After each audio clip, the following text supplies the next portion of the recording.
Hey, this is Metal Rob along with Carcass John. and welcome back to episode 5 of the Metal Roundtable. We hope you've stuck with us this long. We think you have because we bring only top shelf VIP level quality programming. That is correct.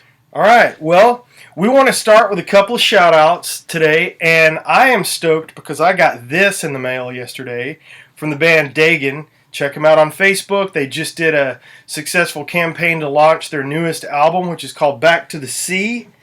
This is my favorite extreme metal record of all time. I know. Okay, wait, excuse me. That you know My of. favorite extreme metal band of all time. This is a great album, though. Okay. I just got it. I think you'll dig it. Man, this thing's got everything. It's got melody, it's got death metal vocals, it's got twin guitars, leads, it's got foam shark fins. It's just amazing. Here, we can do a little... I have to go this way. You have to go that way because that's the... Oh, does he have to in the waves? Anyway, check these dudes out, man. You can find Dagon on Facebook. They are on Luxor Records. I believe it's luxorrecords.com. My old eyes are having a very hard time reading this fine print. But anyway, check out Luxor Records online, find Dagon, and John's got a shout out about his favorite underground band. Turbid North. Migrated from the frozen tundra of Alaska. They were told by some guys at Drowning Pool. They opened a show for them. They said, hey, you should come to Texas. You'll get signed. Fast forward 10 years later. And they're still working. And it's kind of weird. I've known them since the very inception of the band here in Texas.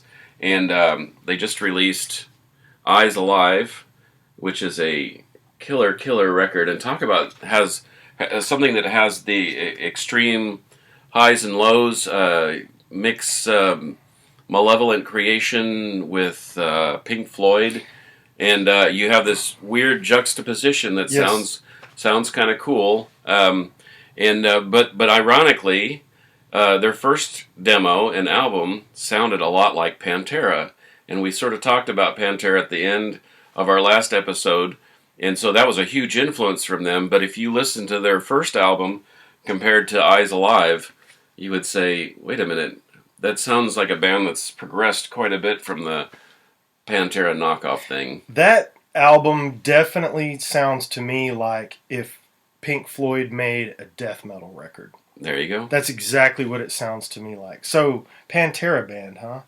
They started off sounding a lot like PanterA, so check them out. Under the 8 was their first album, and I know, Nick, I'm sorry, nobody's supposed to know that, but anyway, they've molded themselves from a 5-piece into a 3-piece. They've actually got John O'Garrett, who's a killer grindcore drummer, has been in Kalia and Protest and some other great local bands, and Chris O'Toole. All My Friends Were Zombies, and he was Savage Messiah in England before he moved over here. And graduated from North Texas and just decided to stick around. So they're quite an international band. You've got a member from Alaska, a member from England, and a member from here in Texas. So killer. Anyway. Well, speaking of bands influenced by PanterA, that brings us to our main topic today, the band themselves. I like to call them that little old band from Texas, although I think ZZ Top. Yeah, my little old band from Texas is PanterA. How about the little old heavy metal band from Texas? Oh, look at these guys. Look at that. I don't know. That doesn't look so heavy metal, Rob. I know. It's crazy, isn't it? Yeah. Honestly, we're going to just fly through these albums real quick that they've done. I didn't know about this one when it was first out in '83. I was a little late to the party. It took another couple of albums before I got into them. This is cool to have. It was listed as one of the worst heavy metal covers of all time online. I'll leave that up to you to decide, but there it is, PanterA Leave Metal your comments down below. Yeah, from Arlington, Texas. Let's get into it. Now, this is where I picked up on these guys, was Projects in the Jungle, the second album. You have a tale of two bands, like you were saying before the show. These dudes, this is two different bands, and we'll show you the progression. This is full-on hairspray, makeup, spandex, glam metal. I mean, it's heavy, but it's solos and It's you know it's Dokken sort of. that's yeah. It. So then we get I Am the Night. I know he's still cringing. Look at that. They've come into their own here, making records every year. Do you have a pair of pants like that? The red and black stripe? Oh, wait. You know what? I'm sorry. Am I... No. I was going to say no. That was going to be my immediate response. But, I owned black and blue tiger stripe spandex pants back in... Yes, I did. Well, we all have our deep, dark secrets. Now things begin to change. Power metal comes out. Exit Terry Lee. In comes Philip H. Anselmo. And the band changes.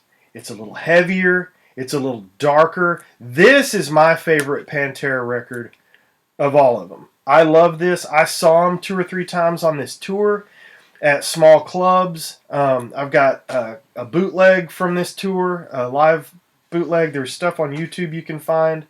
But man, this is where they changed as far as I'm concerned. When did you get on board? Well, I was on board with Cowboys from Hell. Now, I will say about this album, I circled back around to this because of the fill factor.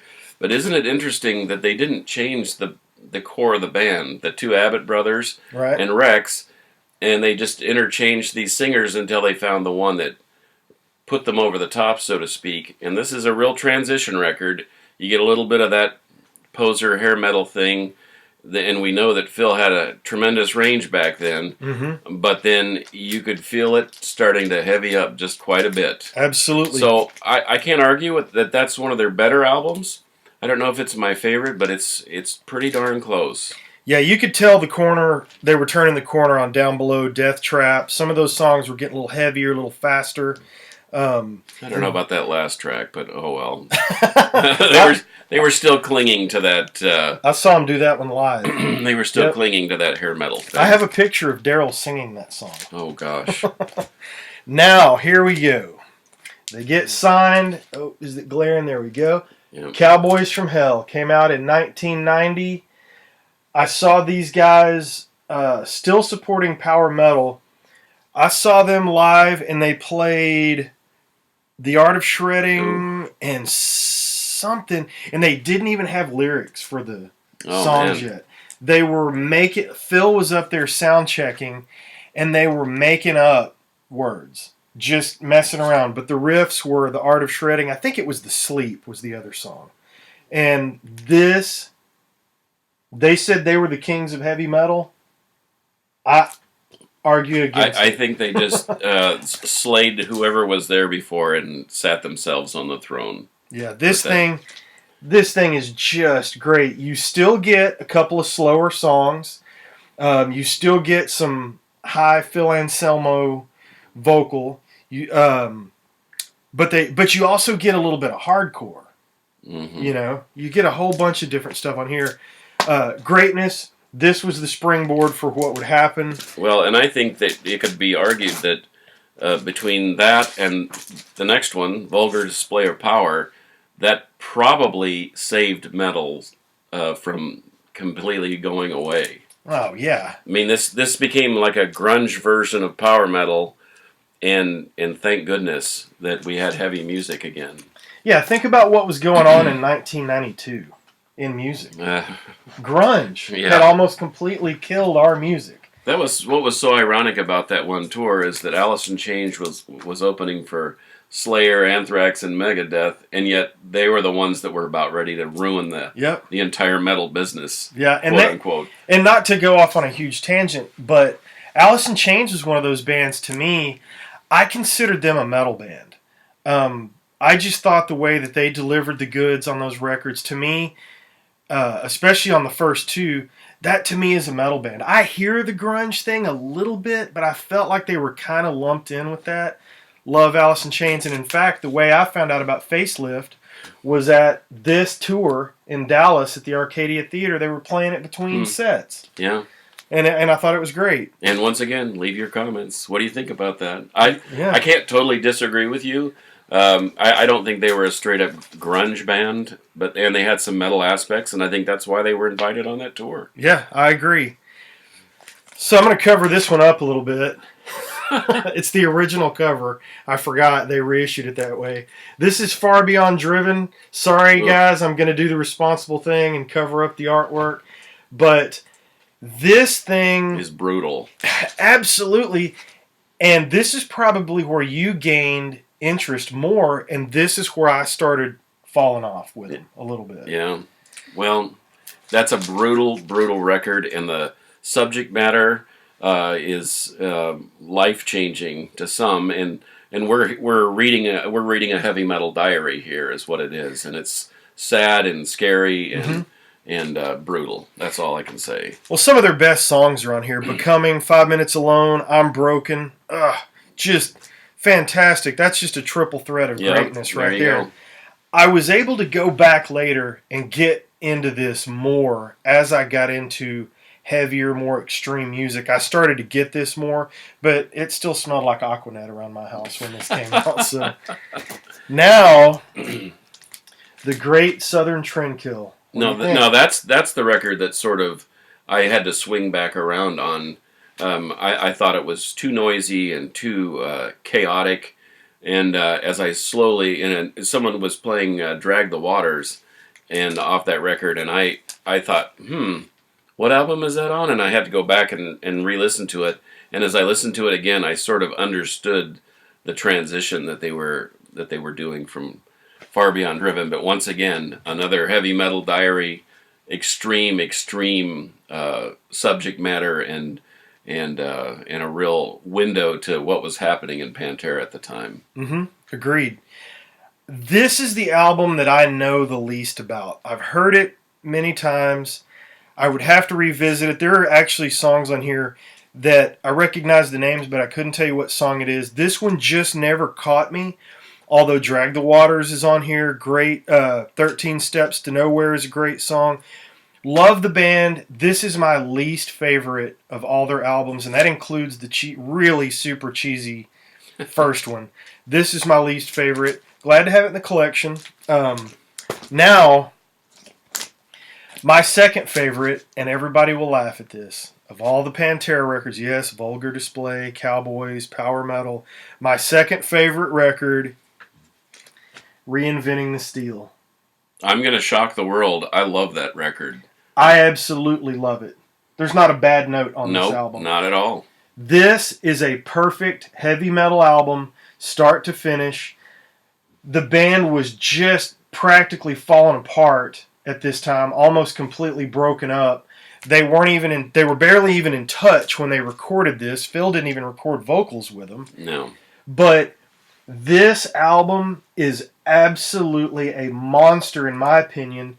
I think they circled back around closer to Vulgar Display and Cowboys from Hell. Yes. But even with a little more grit, if that was possible for them. They took the grunge and the grit from the previous two records, and they blended it, like you said, with those first two real Phil Atco releases. I think it's the perfect PanterA record, but once again, that's my opinion. I agree. Please leave your commentary. You can't hurt my feelings. Those are my feelings. This is the last thing I'm going to show, and then I'm going to give an impromptu shout out to my buddy Rory Wilson at Rhino Records. He sent me this. This is a nice bootleg from around 94. Yeah, from 94. Live at Donington. Great record. It's killer sound. All of those reissues that I showed you, including the Live at Donington, Reinventing the Steel, Great Southern Trendkill, Far Beyond Driven. Those are all 2 LP, 180 gram reissues that you can get on Rhino Records. They're all first class quality. Now, this begs a couple of questions. And I know what you're going to say, and this is where the debate will start in the comments. Okay. Old PanterA, new PanterA. Well, without new PanterA, there wouldn't have been old PanterA. But I think if I have to listen to a record, it's going to be Reinventing the Steel, so I go with the new PanterA. I think Give Me albums 2, Projects in the Jungle, through 5 or 6, Far Beyond Driven. I think that was their wheelhouse, even though they drastically changed styles between I Am the Night, Power Metal, and Cowboys from Hell, and they kept progressing. To me, that was their wheelhouse. My favorite era of the band is Power Metal. I do love the new stuff as well. Now let me ask you this. What do you think about them not acknowledging the first 4 albums? And it's kind of a loaded question. If I'm in that band and those first 4 albums are sitting there, and I recorded the albums in my studio that my dad owned, all those tracks are there. That's begging for deluxe, remaster, reissue, remix, and there's money on the table. And kids, it's a business. These guys do this because they love it, but they also do it to make a living. I know they made plenty of money, but to me, that's a little cash cow sitting on the table. What do you think? I would agree with you. I mean, they've re-released, the Phil era records in a box set that's really cool. But I think that those early ones, not unlike my boys in Turbine North, I don't think that you should shun your foundation from whence, don't forget from whence you came, is what my grandpa used to tell me.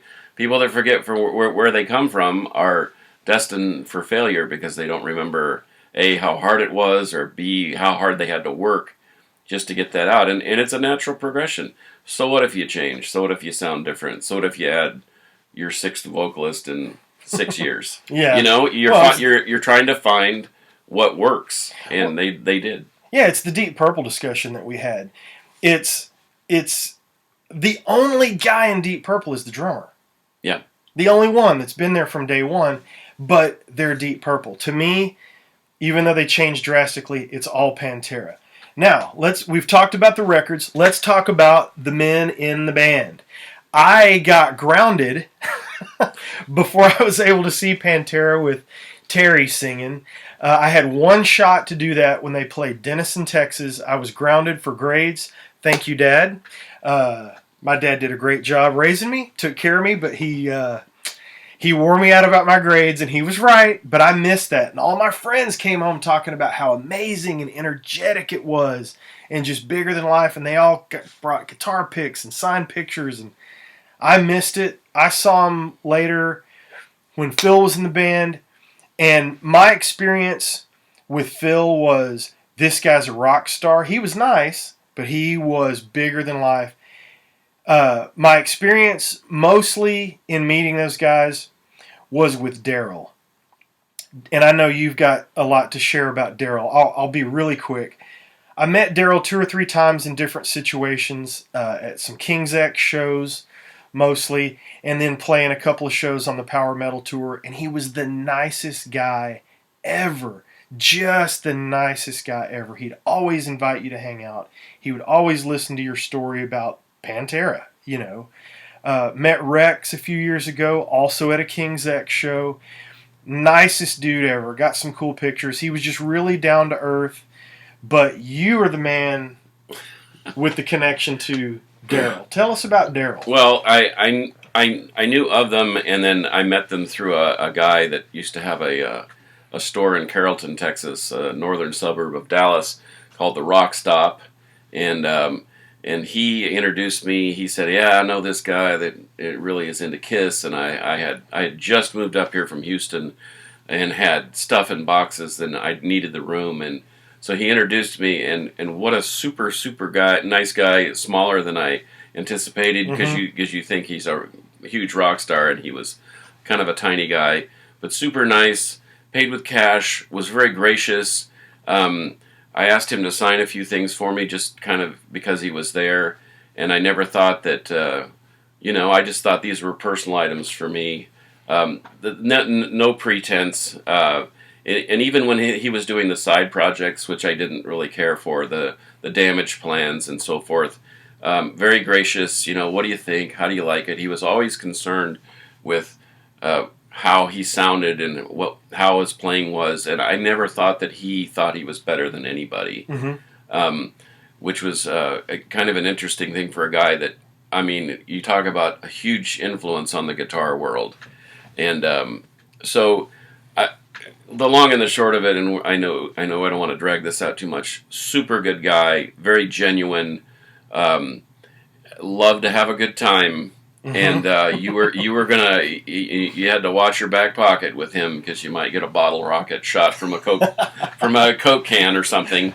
But super good guys, wrote killer riffs, very humble, in my opinion, and it's super sad to see the way he went out, because you always hear about the PanterA reunion, and who do you replace him with, and we always hear the Zakk Wyldes and the whatever, which I think would work, but you'd have to call it something else. You'd have to call it 5 Minutes Alone or Domination or something. You couldn't call it PanterA, because I think without Daryl, then there just doesn't feel the same. Yeah, and I know there's blame and shame and lots of finger pointing and all that, and I don't want to get into all that. Ultimately, I would love to see the guys that are at odds, and we all know who they are. I would just love to see those guys make up as brothers and friends and just move past that. Whether they play a note together or do another thing in public again, I would love to see them just heal up the wounds and move on. And I know that olive branches have been extended across the barbed wire of the boundaries that are set up by some of these guys. And I know that from personal experience, but who knows? You never know. You never can tell. So that's the beauty of music. Plus, we've got these great reissues, but the box set idea, I even might be interested in buying something like that. Yeah, I think that would be great if they'd redo that first stuff. Quick before we split, you had a story about this cover.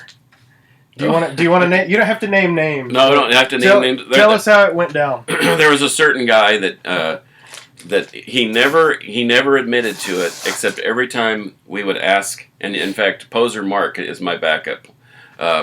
He saw him, and every time we asked this certain store owner that's no longer in business about this incident of getting punched in the jibs, he would say, "No, man, that's not me. That's not me." But he'd do it with a big smile on his face. And the legend has it that this person took 13 punches to the jaw in order to capture the perfect shot. I think they probably got it on the first or second shot.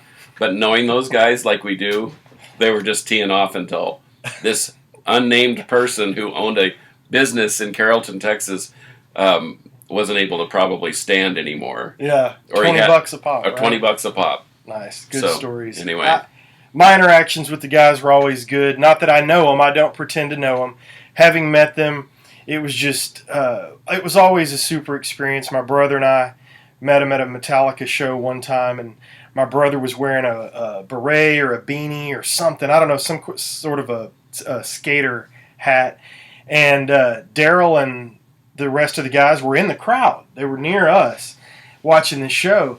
And we all took off to go to the restroom together. So our claim to fame was that we peed with PanterA. But the funny part of it was walking out from the old Starplex out into the courtyard out there, Daryl was telling my brother, "Man, when Metallica comes out, you're going to bang your head so hard that beanie's going to fly up on the stage and hit James Hetfield right in the face," and all that. Just, they were still not quite. They were still fans. They were still fans, and this was Cowboys from Hell. Cowboys from Hell was out, I think. Or if it wasn't, it was close. But that's the cool thing about Daryl. Like you said before, the guy he never stopped being a fan. No, and he loved music.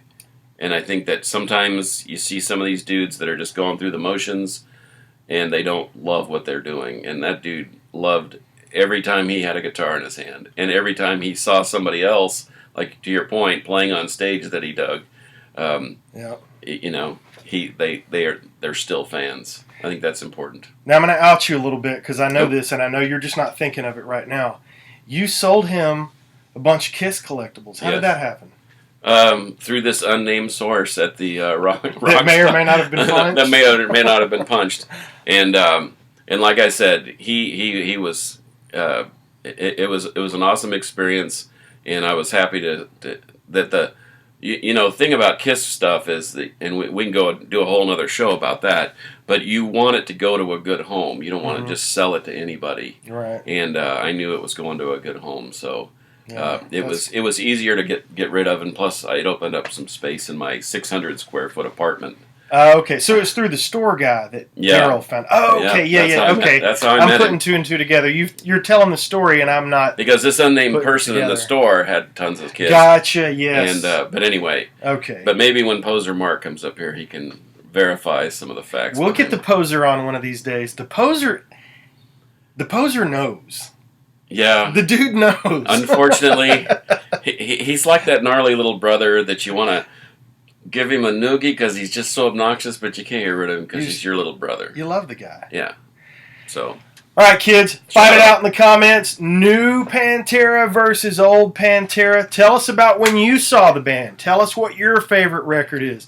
Check us out on YouTube, The Metal Roundtable. You can search us and find us on YouTube. Facebook page coming soon. It's out there. It's going to be also called The Metal Roundtable. A special graphic coming soon. Coming yes. soon. Yes. So we'll get the Facebook page up and going soon. Find us on Instagram. I am. It's always weird to say this. I am Metal Rob, and he is Carcass John Art. YouTube. Subscribe to the page. Facebook page coming soon. Dagan Sharkfin. We love you all. Until next time, stay metal. Metal will prevail. Indeed.